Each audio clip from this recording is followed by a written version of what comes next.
menundukkan diri padanya. Ramadan tiba kembali di Jakarta, menebarkan wangi-wangi aroma ketupat dan wangi takjil yang menguar di setiap sudut jalan. Di sebuah apartemen kecil di kawasan Manggarai, Ahmad menyiapkan sahur sambil menatap layar ponselnya. Sekilas, ia tampak seperti jutaan orang lain, menyiapkan air putih, secangkir kopi hitam pekat, dan sepotong roti tawar.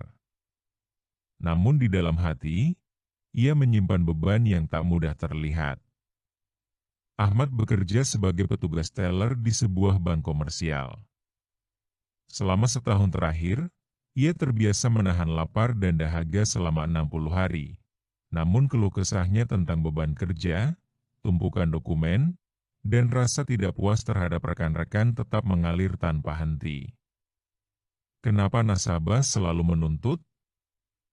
Mengapa atasan selalu menambahkan target? Mengapa hidup terasa begitu menjemukan? Pertanyaannya berulang-ulang dalam benak, seakan menyiapkan diri untuk melanggar batas yang ia tetapkan. Malam itu, setelah menutup laptop, Ahmad melangkah keluar ke lorong apartemen. Di samping lift, seorang lelaki tua dengan jenggot putih dan kerudung putih bersih sedang menunggu. Pak Haji, tetangga sebelah, terkenal sebagai seorang yang selalu tersenyum meski hujan deras. Ahmad mengangguk sopan, lalu menambah, "Assalamualaikum, Pak. Ramadan ini, saya menahan makan dan minum, tapi masih banyak yang mengganggu. Saya jadi mudah marah, Pak." Pak Haji menatapnya dengan mata yang tampak menembus semua kepalsuan. "Waalaikumsalam, Nak." Membatasi makanan dan minum hanyalah langkah pertama. Puasa yang sejati melibatkan hati. Ia menahan nafsu, menahan keluh kesah, menahan segala hal yang menjauhkan diri dari Allah. Setiap kali terasa menggoda untuk melanggar batas, hati diberi kesempatan untuk berkata, "Aku menundukkan diri padanya." Kata-kata itu seakan menunggu di dalam ruang kosong yang lama tak terisi. Ahmad menatap Pak Haji, menahan napas sejenak. "Bagaimana caranya, Pak? Saya seringkali ingin mengeluh, atau bahkan marah, ketika ada hal yang tidak sesuai harapan." Pak Haji tersenyum lemah. "Mulailah dengan niat. Setiap kali dorongan datang, jangan langsung menuruti. Heningkan hati, ucapkan dalam hati, 'Aku menundukkan diri padanya.' Biarkan kalimat itu menjadi benang-benang ketakwaan yang menancapkan diri pada setiap tindakanmu. Tidak akan mudah, namun seiring berjalan waktu, ia akan menjadi kebiasaan." Setelah percakapan singkat itu, Ahmad kembali ke kamar. Di atas meja, secangkir kopi menunggu, aroma menebar kehangatan. Namun ia menolak meneguknya, mengingat janji pada dirinya, menahan nafsu sekaligus keluh kesah. Di luar, suara kendaraan menembus pagi. Ahmad menutup matanya sejenak, menghela napas dalam, dan berbisik, "Aku menundukkan diri padanya." Hari-hari berikutnya, ujian-ujian kecil mengintai di setiap sudut kehidupannya. Ujian di kantor. Pada hari Rabu pertama Ramadan, seorang nasabah masuk ke bank dengan wajah merah menganga.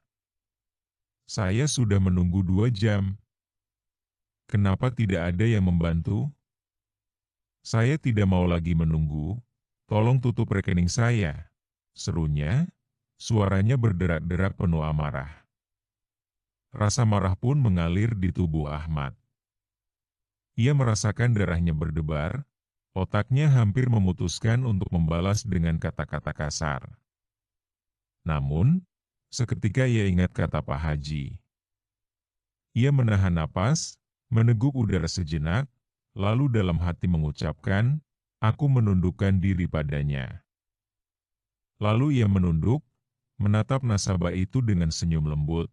"Pak, izinkan saya membantu. Kami minta maaf atas penundaan. Mari kita selesaikan bersama." Nasabah itu terdiam sejenak, lalu perlahan melunak.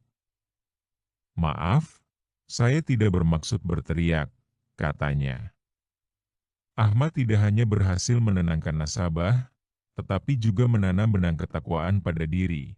Pada hatinya, kesabaran kini menjadi benang emas yang mengikat tiap tindakan. Sesudah selesai, ia kembali ke mejanya, menatap jam yang menunjukkan pukul 3 sore. Rasa lelah melanda, tetapi bukan rasa marah. Ia menuliskan di buku catatannya, "Hari ini, aku menundukkan diri padanya, bukan pada amarah." Benang ketakwaan mulai menancap. Ujian di rumah. Malam itu, ketika sahur hampir selesai, ibunya menghubungi dengan suara lemah. "Nak, dokter bilang kondisi jantung saya agak menurun. Aku merasa lemah, mungkin aku tak sanggup melanjutkan puasa." Air mata mengalir pada suara ibunya. Ahmad merasakan hati berdebar cepat. Keinginan untuk mengakhiri puasanya, demi mengurangi beban ibunya, muncul di benaknya. Namun ia ingat, puasa bukan sekadar menahan lapar, melainkan menahan keputusasaan dan menyerahkan segala urusan kepada Allah. Dengan suara yang menenangkan, ia menjawab, "Ibu, insya Allah kita tetap berpuasa bersama. Kita berdoa, dan semoga Allah memberi kekuatan." Ia menutup telepon, lalu berdoa dengan khusyuk, "Ya Allah, berikanlah kekuatan kepada ibuku, dan kuatkan hatiku untuk menundukkan diri pada MU." Ia mengangkat tangan, menatap ke langit malam yang sepi, meneguhkan hatinya. Keesokan harinya, saat sahur, ibunya menyiapkan makanan ringan. Ahmad menolak sejenak, mengingat tujuan utama puasanya. "Aku menundukkan diri padanya," ia bisik lagi. Seiring hari berlalu, ibunya semakin kuat, dan Ahmad menyadari bahwa menahan diri bukan berarti menahan rasa kasih, melainkan menyalurkan kasih itu lewat kebaikan yang menumbuhkan keimanan. Ujian di persahabatan. Satu hari setelah sholat maghrib, Ahmad bertemu sahabat lamanya, Budi, di sebuah kafe kecil. Budi mengeluh tentang pekerjaannya yang tak kunjung naik pangkat. "Aku sudah kerja keras, tetap saja tak ada yang mengakui. Aku rasa sudah waktunya aku berhenti," ucap Budi dengan nada sinis.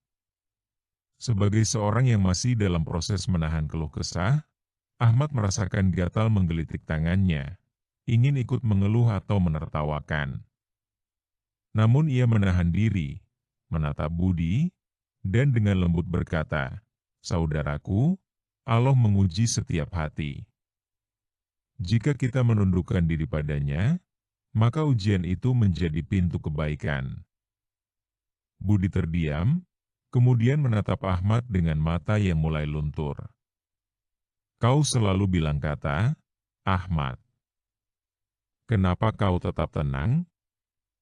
Ahmad menjawab, "Karena ada benang ketakwaan yang menancap pada setiap tindakan kecilku. Saat kita menurunkan nafsu, Allah menurunkan rahmat-Nya." Budi mengangguk pelan, menatap kopi yang mulai mengering di cangkirnya.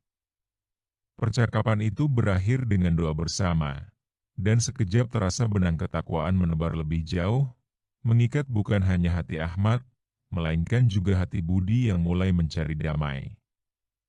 Benang ketakwaan menyusur jalan. Minggu demi minggu, Ahmad mulai merasakan perubahan yang lebih dalam. Setiap kali ia merasa tergoda menatap ponsel dan mengeluh tentang berita dunia yang tak menentu, ia menutup mata, menghembuskan napas, lalu berbisik, "Aku menundukkan diri padanya." Perasaan terlepas dari keinginan duniawi itu perlahan menjadi kebiasaan. Seperti benang yang ditenun secara halus, ia merasakan kepaduan di antara pikirannya, lisan, dan tindakan. Di akhir bulan, saat Idul Fitri hampir menjemput, Ahmad menyiapkan pakaian terbaiknya, menata kue-kue lebaran, serta menyiapkan hadiah kecil untuk ibunya. Di tengah persiapan, ia teringat akan satu nasihat yang pernah didengar di sebuah kajian. Berpuasa adalah menyiapkan hati untuk bertemu Allah. Ia tersenyum, menyadari bahwa hati yang dulu dipenuhi keluh kesah kini dipenuhi rasa syukur. Pada malam sebelum Lebaran, keluarga Ahmad berkumpul di rumah. Di kursi depan, Pak Haji duduk dengan sikap hikmat. "Nah Ahmad, apa yang kau rasakan setelah sebulan menahan nafsu dan keluh kesah?" tanya Pak Haji. Ahmad menatap sekitar, melihat wajah ibunya yang berseri, sahabatnya Budi yang kini tampak lebih tenang, dan rekan-rekannya yang menyiapkan laporan keuangan dengan senyum. "Pak, pada awalnya saya merasa lelah. Tapi setiap kali saya mengatakan, aku menundukkan diri padanya, hati saya terasa ringan. Saya belajar menahan bukan hanya tubuh, melainkan pikiran. Benang ketakwaan yang dulu terasa asing kini menembus setiap tindakan saya, di kantor, di rumah, bahkan saat menunggu kopi di kafe." Pak Haji mengangguk, matanya berkilau. Itulah yang disebut keikhlasan. Benang ketakwaan tidak hanya menancapkan diri pada satu malam, melainkan menenun kehidupanmu secara menyeluruh. Teruskanlah, nak, karena Ramadan hanyalah pintu gerbang, bukan tujuan akhir.